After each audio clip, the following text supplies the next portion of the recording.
Hello, everyone. It is National Poetry Month. So, in the namesake of poetry, I will be doing a couple of segments surrounding poetry.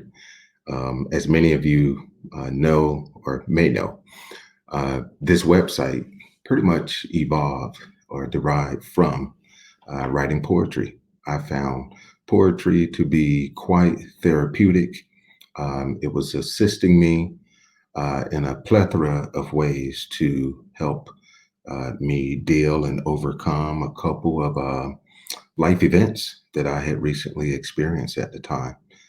So again, I cannot stress or thank the element of poetry enough when it comes to just dealing with some of the stressors in life.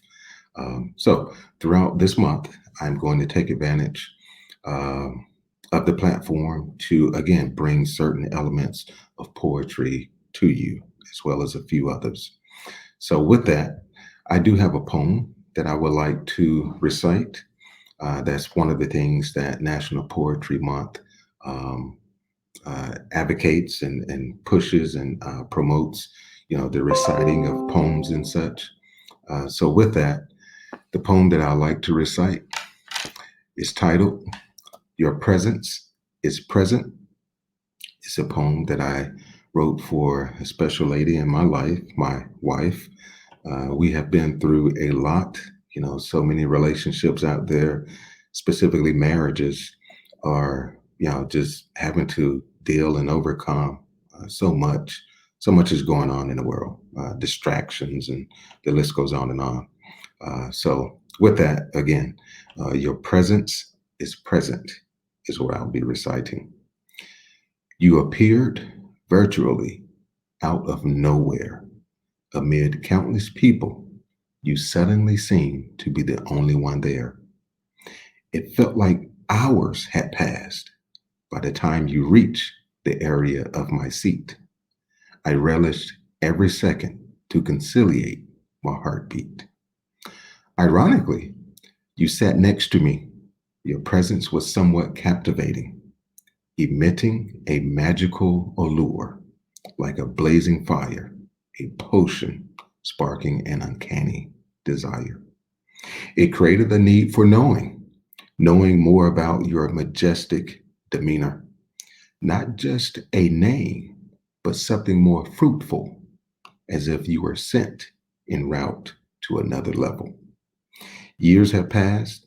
Amid the good and bad, we welcome a son, bought another home, and more. Funny how being present in the moment can later reveal what was divinely in store. So, this poem, as I recited it, brought back so many memories. Again, like I said, the good and the bad.